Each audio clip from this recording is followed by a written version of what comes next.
Oh yeah, toasty. Oh, the toast. Why have I not done this before? Ladies and Jeff. Oh, this is amazing, man. So last night I fitted some heated grips. This is my fourth. I'm going into my fourth winter now of riding, and I've always said I need heated grips. I need heated grips. And I've bought winter gloves, and they never really sort of cut the mustard, if I'm perfectly honest. At least the ones I've bought. And yeah.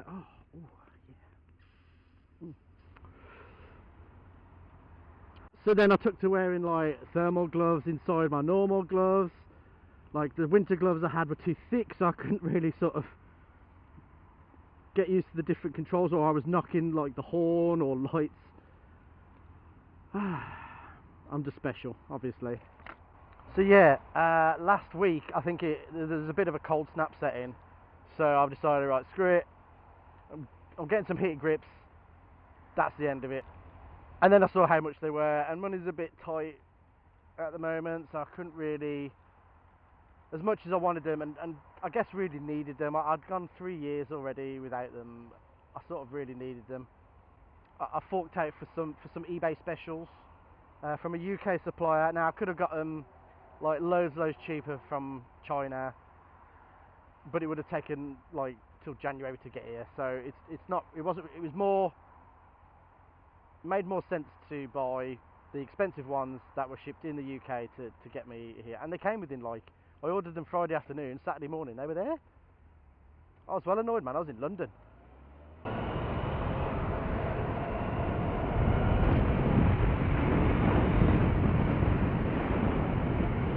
Yeah, I was in London. I could have fitted them over the weekend if I'd have known they'd arrive that quickly. But there you go. Disclaimer is that I am no electrician. I balls up all sort of DIY jobs all the time, and this one was no exception.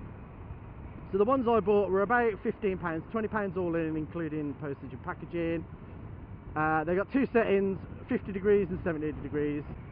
And so, like, yeah, out of the box you get the new throttle sleeve, you get the throttle heated grip, and then you get the sort of left hand side on-off switch on the clutch side. And as you can see, on, off, 70 degrees, and number 2 is 50 degrees. Now I'd have thought that was the other way around, as in like 1 element, 2 element. I don't know, that's what the box says. That's what the box says. So yeah, as I said, I took a few videos about what I was doing. My plan was to remove everything previously intact, so that if it didn't work, as the aforementioned, the balls up of DIY stuff.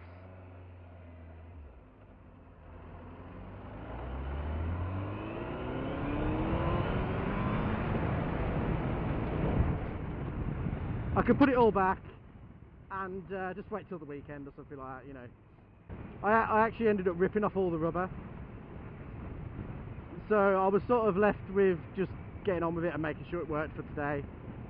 So it was a little bit of a long night. I only planned to sort of spend maybe an hour or so getting everything all tidied up and stuff. As it goes, I spent a couple of hours and just got it to work. So there's a little bit more tidying up to do. And yeah, so I'll show you what I've done. As I said, this is how I've done it.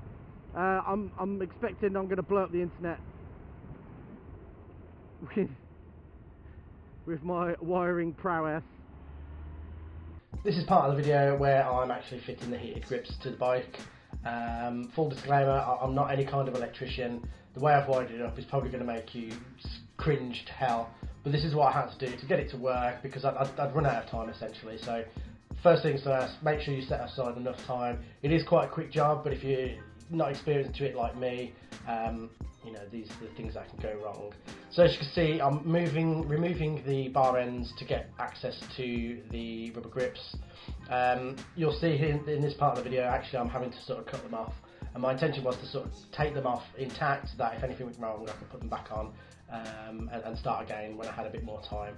So be prepared that you're basically going to have to like wreck everything. So once you've done it, make sure you're happy with it, because otherwise, you know, you're not going back. You're going to have to buy new grips, and you won't be able to ride it for however long it'll take you to get those grips.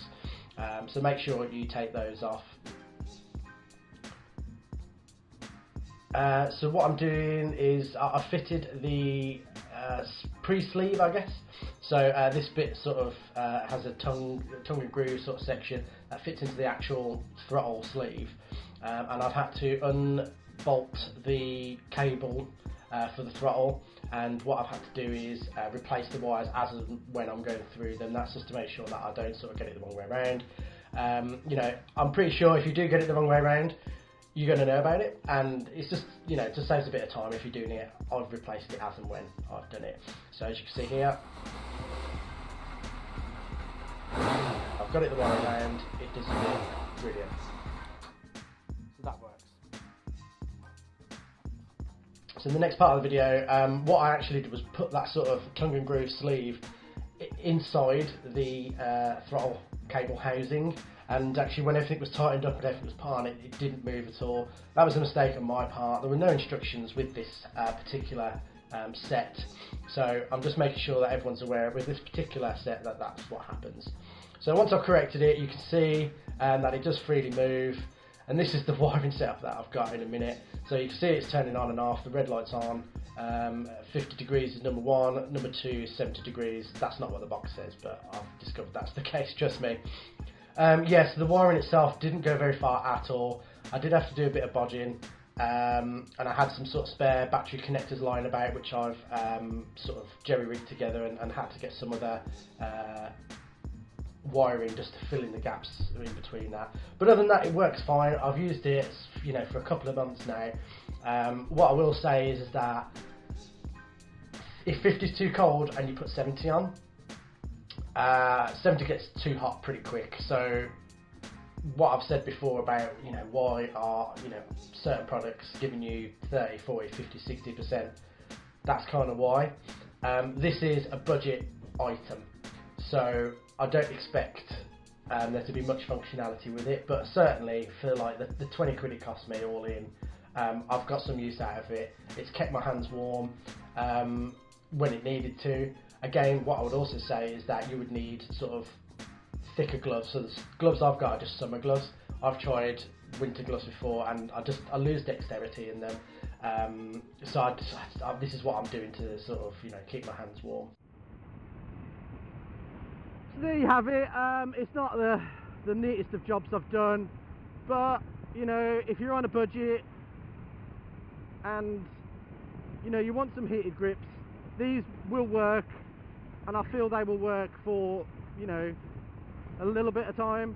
And obviously you get more features and probably a bit more quality with the Oxford lot, but they're quite expensive, and if you can't afford that, then you need an alternative. And I think this is alright, you know.